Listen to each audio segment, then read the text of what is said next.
Bien, pues en perfecta continuidad con el tema que hemos venido viendo cada lunes, cada miércoles, en esta ocasión, dentro del macrotema de la virtud de la caridad y todos aquellos factores, conductas, creencias, actitudes, comportamientos que se le oponen, vamos a ver un tema apasionante, un subtema apasionante que encaja muy bien, como lo decía yo en otras sesiones, en esas muñequitas matroscas rusas, que vas quitando una y sale otra, y sale otra, y sale otra.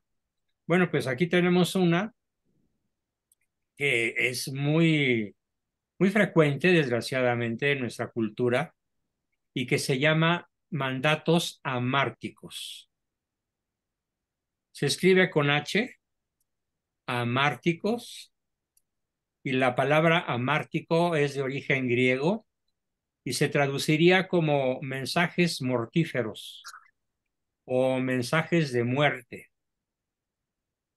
Eh, sí, lo escribió bien Ricardo, amártico.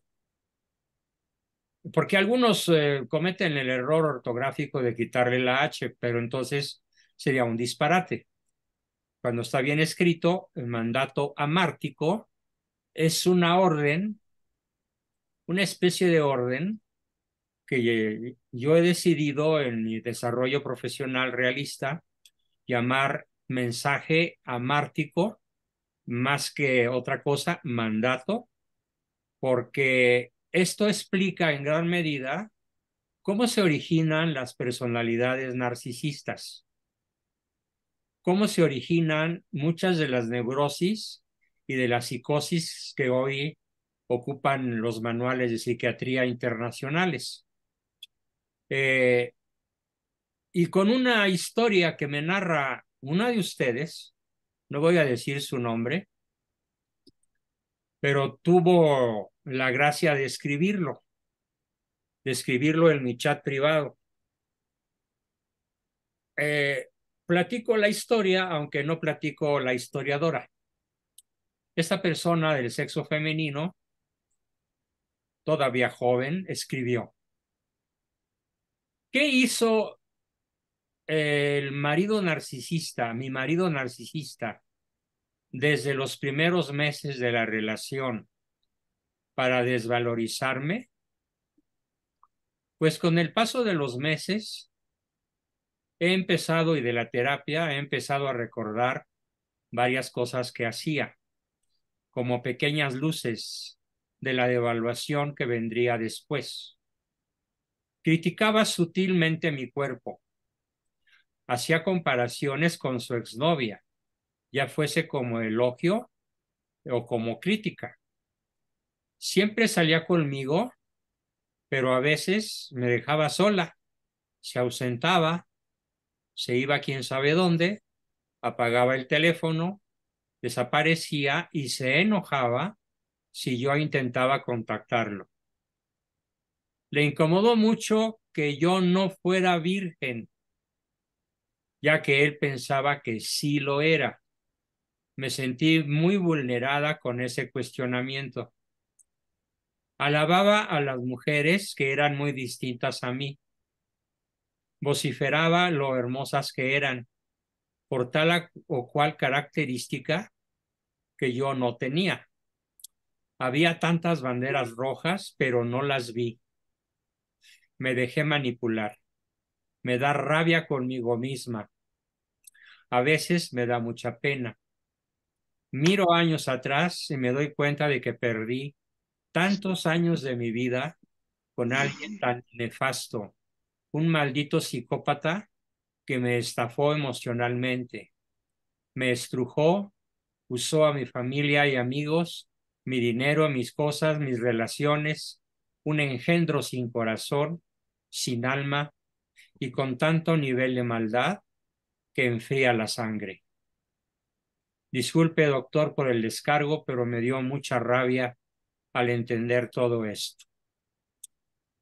Y eso es la historia, que podría ser la historia de algunas o tal vez muchas de ustedes, ya sea en el pasado o en fechas actuales.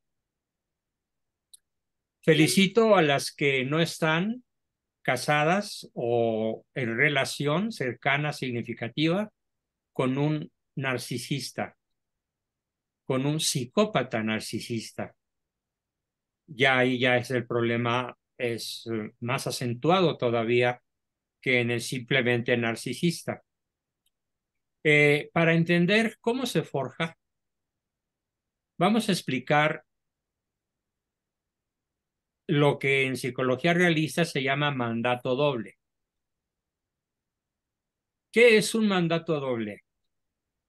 Es un mandato de la madre o del padre o de algún familiar significativo para el niño, como puede ser el abuelo, la abuela, la tía fulana, el hermano mayor, alguien con poder y autoridad y además con una vinculación importante con la criatura en desarrollo.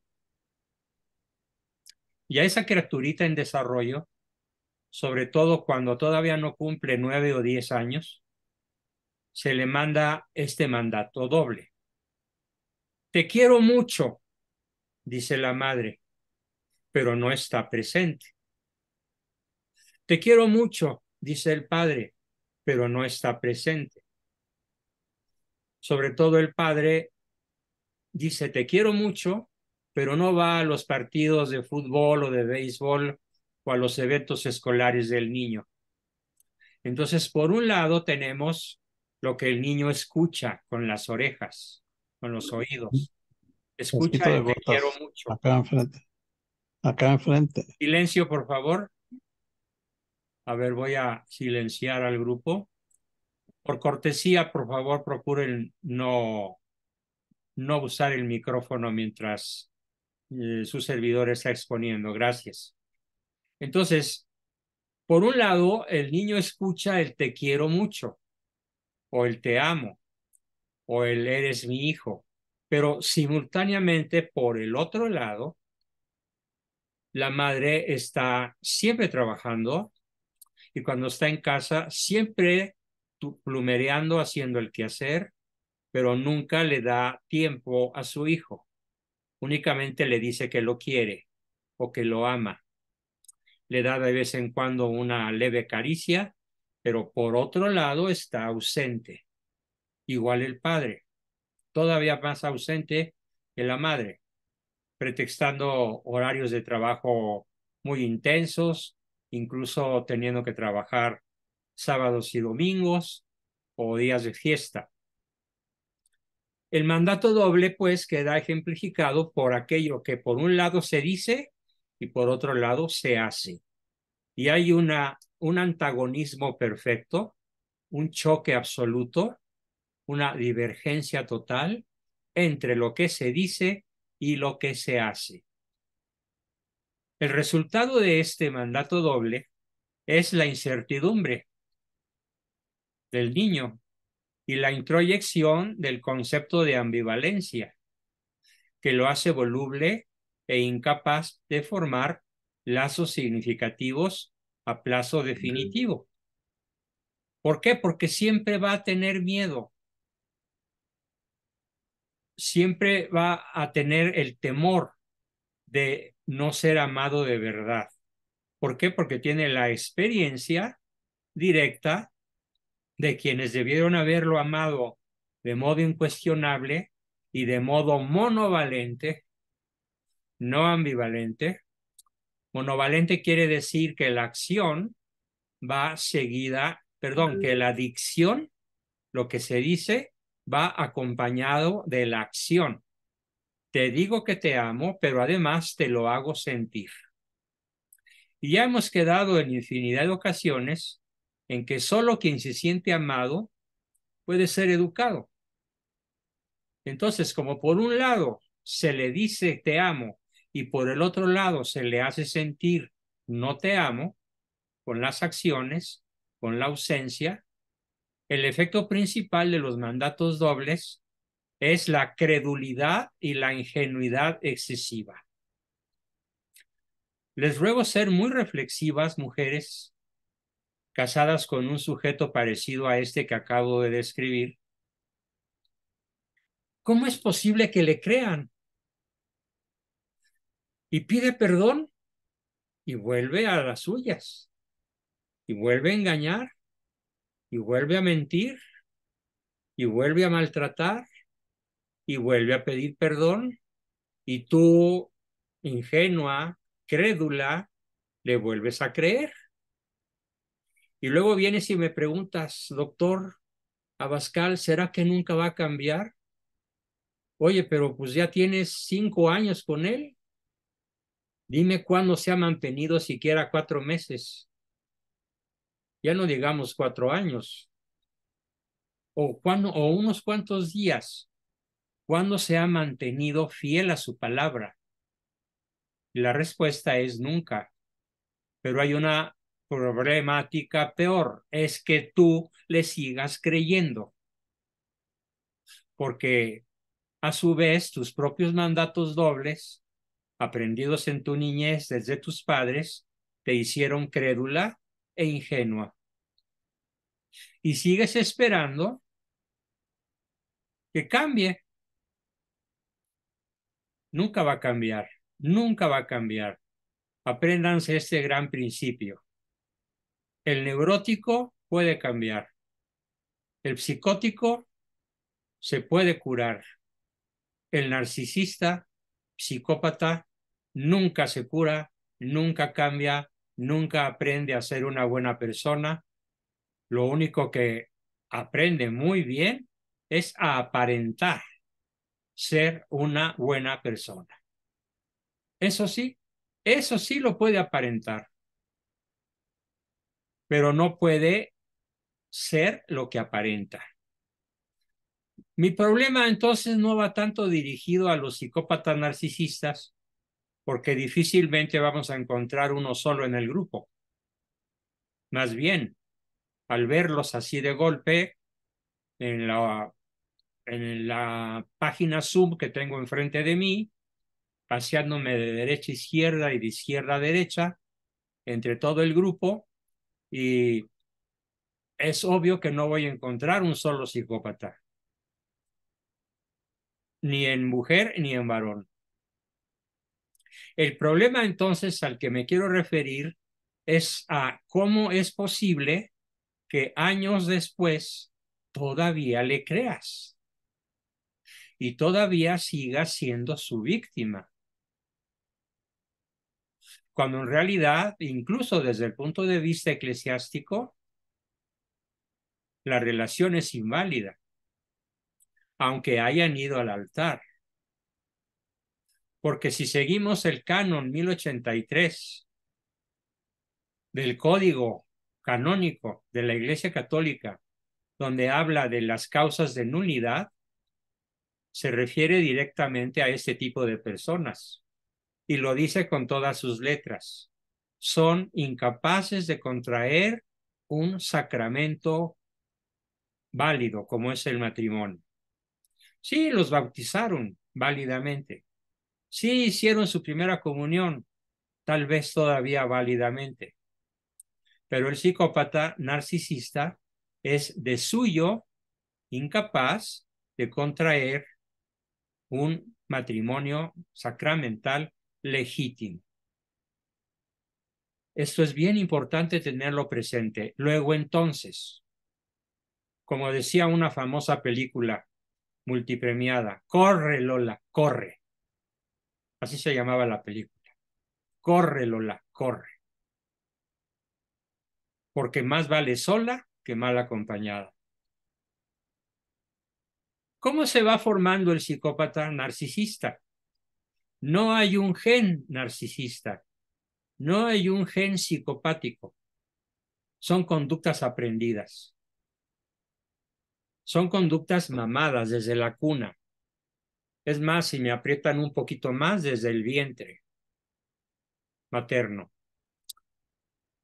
Un mandato doble muy frecuente en nuestra cultura es, no te preocupes, yo te lo hago, yo te ayudo.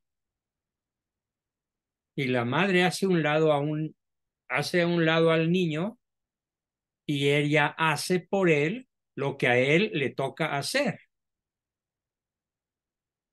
Y entonces cuando tiene pareja, cuando tiene una mujer a su lado, espera que ella sea de la misma forma como la madre, que ella gane el dinero suficiente para que él no se tenga que preocupar, que ella le preste, que ella lo presente, que ella lo relacione y se vuelve un explotador.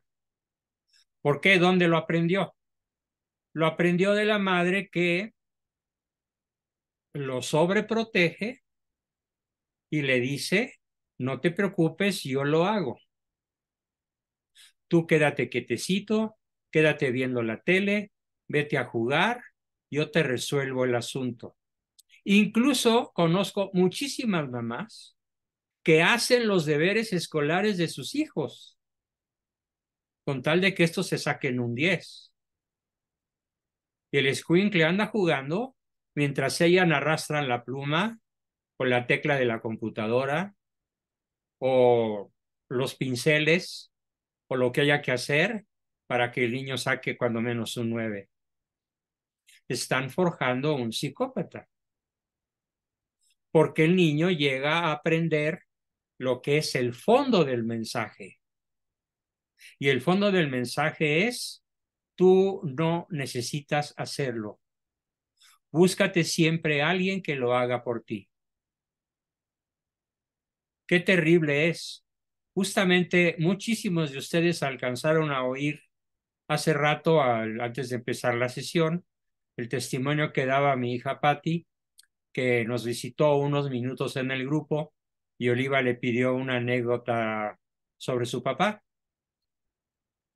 Y lo que dijo fue, mi papá siempre me enseñó a que yo podía hacer todo sola, manejar, andar en moto, tirar con arma de fuego, en patineta, cruzar un río a nado, subir una montaña, patinar en nieve, infinidad de cosas que ella aprendió a hacer porque la enfrentamos, su mamá y yo, a hacerla ella por sí sola, por sí misma.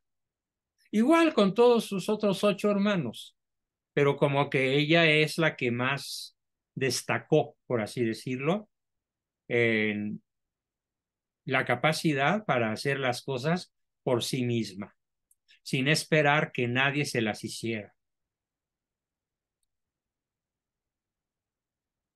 El niño aprende, pues, que papá o mamá estarán siempre para resolverle sus problemas.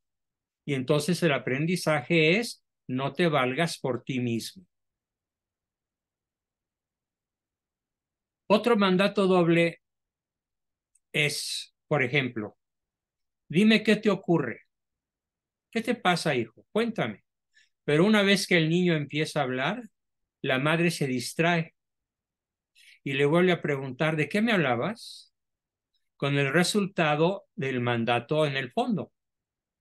El mandato es, no me importas o tus cosas no son importantes para mí. El mandato doble consiste ahí en que no me hables, estoy muy ocupada. Resultado, tú eres menos importante que mis asuntos. Y esto obliga en cierta forma al niño a crear relaciones en el futuro en donde ante todo él va a buscar que le satisfagan sus necesidades, buscando una especie de revancha existencial. Mi madre nunca me lo dio, pero yo lo puedo arrebatar. Mi madre nunca me lo dio, pero yo lo puedo conseguir.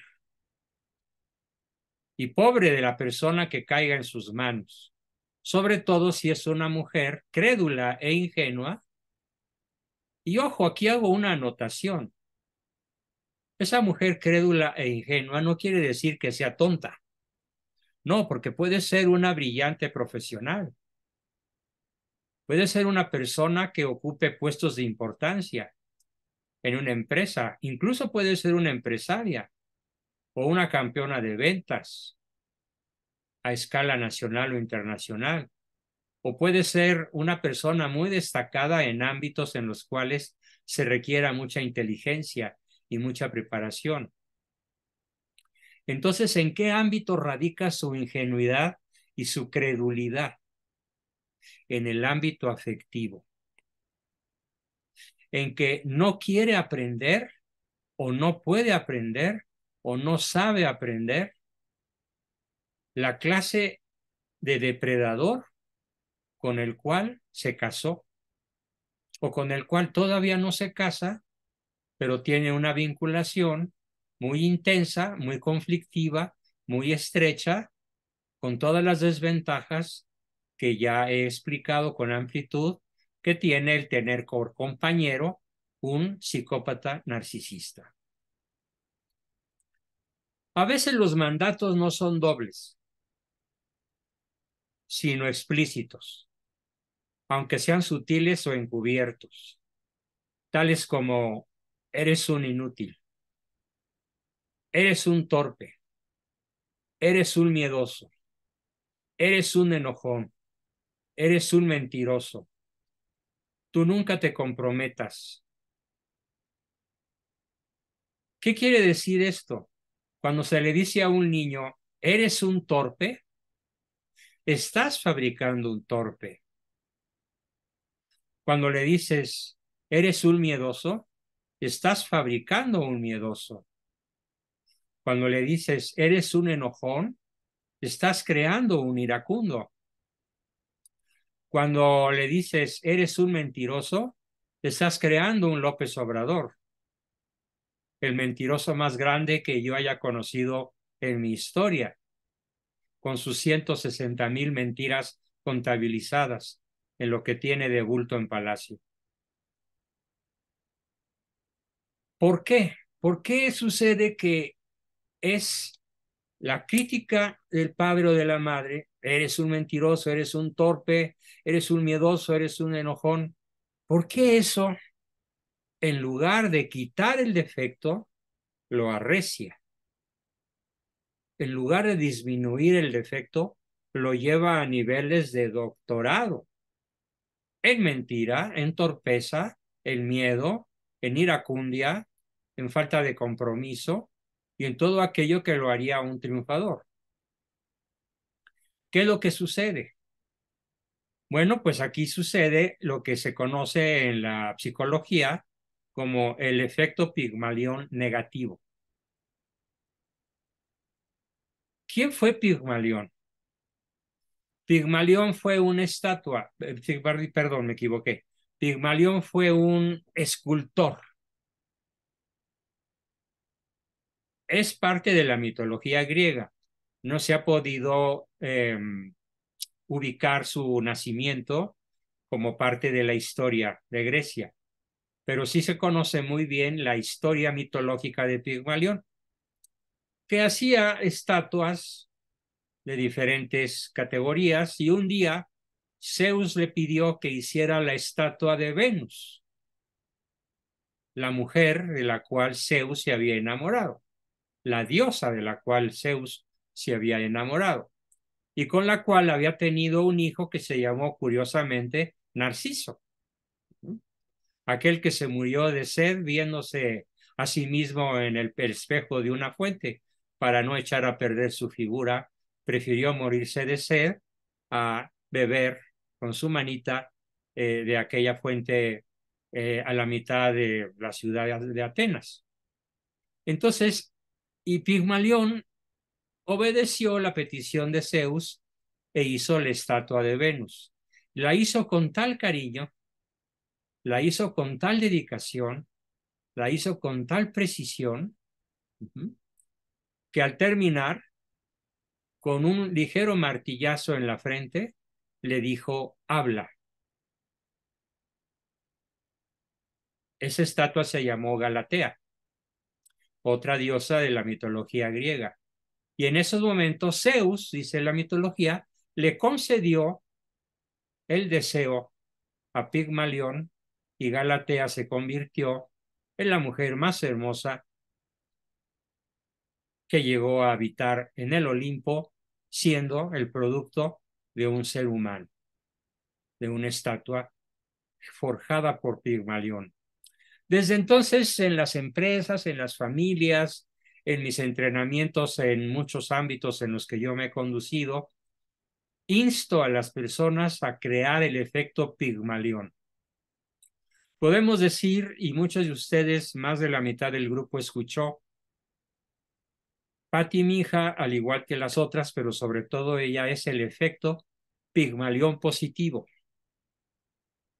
Cuando yo le digo, métete, ay papá, está muy fría, tú puedes adaptarte al frío y nadar aunque esté frío. Y 5 minutos después, la niña de 5 años chapatea eh, felizmente en una alberca que no tiene calefacción, en una alberca fría, porque pudo. ¿Quién le dio el permiso para poder? Papá Pigmalión. Todos tenemos la facultad de crear efecto Pigmalión positivo en nuestros hijos, pero también en nosotros mismos. Entonces, hablando del efecto Pigmalión negativo, es cuando tú, en lugar de decirle, eres hábil o puedes llegar a serlo, eres un valiente, no tienes por qué ser miedoso, te puedes controlar a ti mismo, no necesitas ser un iracundo, puedes decirme la verdad, no vas a perder mi amor, ni mi afecto, ni mis caricias, ni mi tiempo, ni mi reconocimiento. Cuando tú manejas el efecto Pigmalión negativo y le dices, eres un inútil, eres un torpe, eres un miedoso, eres un enojón, eres un mentiroso, no te sabes comprometer, eso es justamente lo que lo estás empujando a hacer, sobre todo en su edad adulta. ¿Quién lo fabricó? Pues haciendo un chistorete sobre el punto, pues lo fabricó su mamá, aquella señora que decía, hijazo de mi vidaza, y lo hice yo solito. ¿Y quién era el producto? Personaje de Televisa, pues Gordolfo Gelatino, un gordinflón mal hecho y bueno para nada, por haber sido educado con el efecto Pigmalión negativo. Todo esto, para no perder de vista cuál es el macrotema que nos asiste, todo esto es una contracaridad contra los niños, porque llegan a crear lo que llamamos la herida emocional. Pero les tengo una mala noticia. La herida emocional tiene un sustrato neurofisiológico. ¿Esto qué quiere decir? Que tiene una localización, que está focalizada en algún lugar de la corteza cerebral o en algún lugar del circuito límbico cerebral o en algún lugar de la masa encefálica. Nuestras palabras crearon una herida, no solo emocional, sino una herida física, una herida neurológica, en esa criatura que durante tantos años y tantas veces escuchó el efecto Pigmalión al revés, el efecto Pigmalión negativo.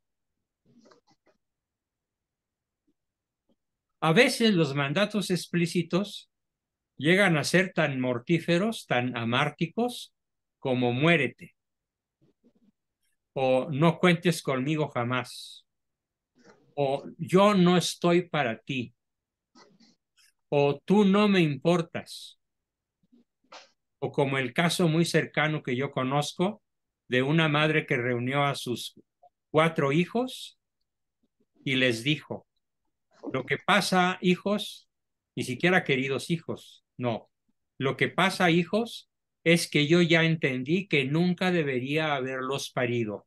Yo no nací para ser mamá. Y literalmente los abandonó a su suerte. Por fortuna ellos, gracias a ciertos factores y a algunos parientes cercanos de ellos, lograron salir adelante, incluso a escala profesional.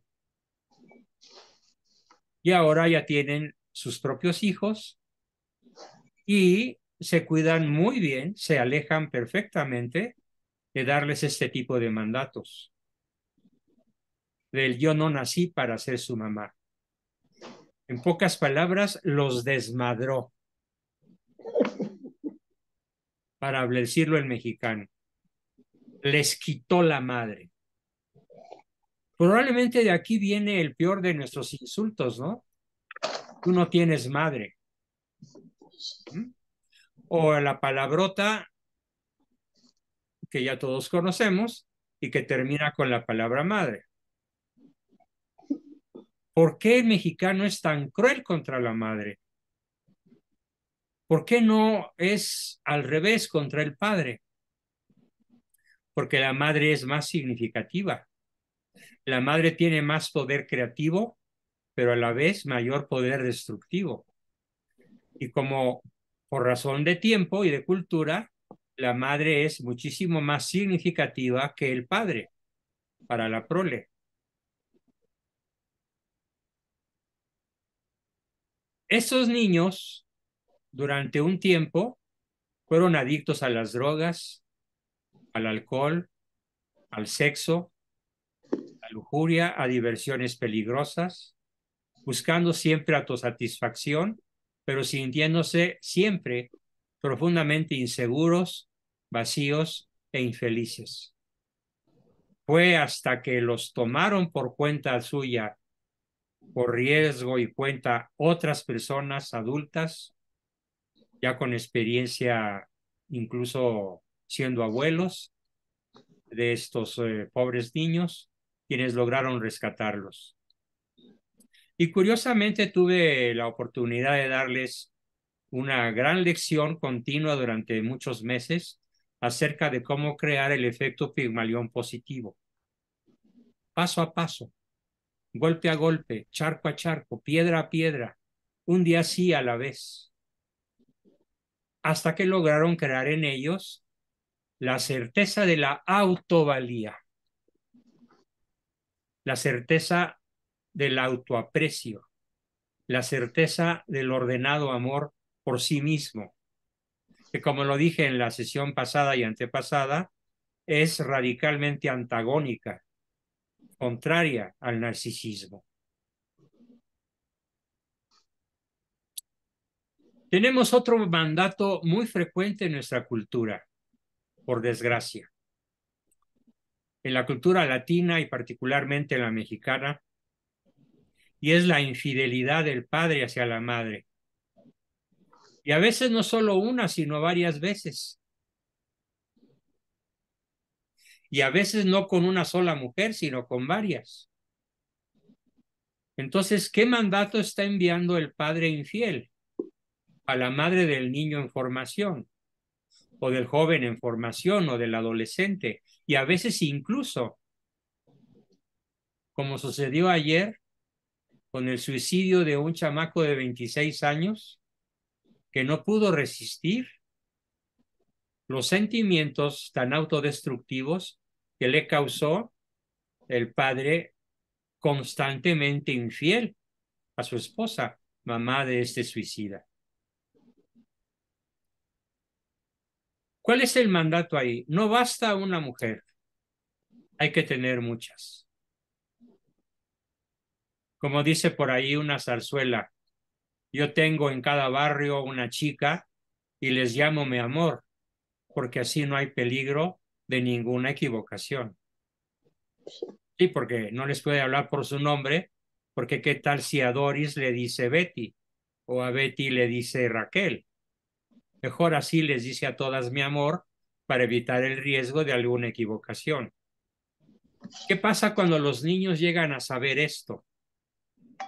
Bueno, hay varios efectos amárticos. El más probable, el más frecuente, es la réplica del comportamiento, que llega a tomarse como natural. Y así surgió el machismo. El machismo cuyo lema principal es no basta una mujer. Mientras más mujeres tenga, más macho soy, más valgo, mayor autoridad tengo, más fama adquiero, cuando menos entre mis cuates. Otro efecto, aparte del que no basta una sola mujer, puede ser el efecto contrario, la homosexualidad. Se huye de aquello que ha causado el daño, se huye de aquello que ha causado el mensaje amártico.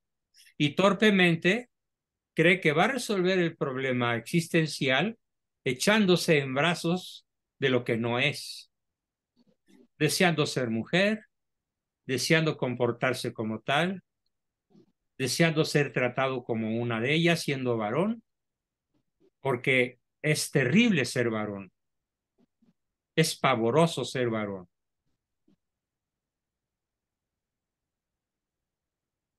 Además, esto va apareado con el mensaje amártico de tu madre no vale nada para mí. Claro, hay que hacer aquí una acotación. Cuando la infidelidad se da por parte de la madre hacia el padre del niño, el efecto es peor, ya que culturalmente y hasta éticamente es más grave que el eje del hogar sea una persona casquivana, la cual puede exterminar en el niño la valía por sí mismo, la valía de que sí es varón, e incluso lanzarlo a la prostitución o cuando menos a la lujuria, al considerar que está recibiendo una especie de permiso por parte de la madre infiel, y más si es niña, que se identifica con la madre infiel. Otros mensajes amárticos, ya dichos de una manera más radicalmente directa, es: sé un torpe, sé un tonto, sé un inepto, sé un mentiroso, muérete, eres un estorbo, eres inferior a tus hermanos, eres inferior a tus compañeros, o hagas lo que hagas, nunca me darás gusto. Conozco muy de cerca, incluso podría decir que en este grupo, alguien que recibió este tipo de trato por parte de su madre y que con justa razón llegó a odiarla. No le he aconsejado a esa persona que la perdone. No podemos fácilmente llegar a plantearle a esta personita ya adulta que perdone a su madre que le dijo todo esto. Sé torpe, sé tonta, sé inepta, sé mentirosa, muérete, eres un estorbo, eres inferior a tus hermanos, no te quiero, hagas lo que hagas, nunca me darás gusto. Acompañado todo esto de golpes físicos y de insultos que aquí no puedo publicar, pero que pueden estar en la imaginación de todos. Además de echarla de su casa, además de echarla a rodar mundo, como se decía. Para llegar a que esta chica, esta persona, pueda perdonar a su madre, pueden pasar décadas para poder llegar a sentir que ya perdió el odio por quien la hizo de esta manera. ¿Cómo cuidar nuestra mente de los mandatos negativos? Ya que somos adultos, en este momento hacemos un corte y hacemos una autocrítica, más bien que autocrítica, una introspección, para darnos cuenta si es nuestro caso el haber recibido, el haber vivido alguno de estos mandatos, ya sea de manera ambivalente, de manera doble, ya sea de manera sutil, ya sea de manera directa, pero invariablemente siempre destructiva.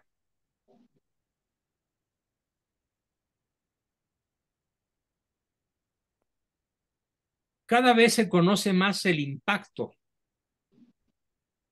de nuestra gestión emocional en la época adulta cuando hemos recibido en la niñez, en la juventud, en la adolescencia sobre todo, aunque más drásticamente en los primeros 5 o 6 u 8 años de vida, cada vez se conoce más el efecto. Pero podemos llegar a ser capaces de regularnos en los momentos de estrés, de distrés, de rabia, de tristeza o de frustración en la época actual. Yo espero que las solas sesiones de los grupos como esta, la sola introspección, nos alcance para, al conocerlos, al reflexionar sobre ellos, tomemos la decisión de ser lo contrario de lo que fue con nosotros el autor o autora de los mandatos dobles, en cualquiera de los tipos y especies que he explicado hoy. Curiosamente, la psicología realista brinda, y se lo decía yo hoy a una de ustedes, cuyo nombre guardo también, pero ella se va a reconocer, le decía yo, concédeme el privilegio de reparentalizarte para poderte sacar de ahí. ¿Qué es el proceso de reparentalización? El proceso de reparentalización es que el terapeuta vuelve a ser el padre de esa niña que nunca tuvo un verdadero padre, que nunca tuvo una verdadera madre. Por eso se llama reparentalizar, volver a dar padres, papá y mamá, en la figura del terapeuta, que fíjense, da el permiso de romper con los mandatos, da el modo de hacerlo, enseña a vivir sin miedo, enseña a vivir sin rencor, enseña a vivir sin odio y sobre todo enseña a amarse de manera ordenada a uno mismo para, y remato aquí con el arranque del tema macro, a amar a los demás. Bien, hasta aquí nuestra sesión de hoy, advirtiéndoles que este tema de las heridas de la niñez a través de los mandatos amárticos da para muchísimo más y continuaremos Dios mediante con ese tema el próximo lunes. Por ahora, como siempre, termino mi exposición y pasamos a sus preguntas, comentarios, aportaciones y demás, como siempre, comenzando por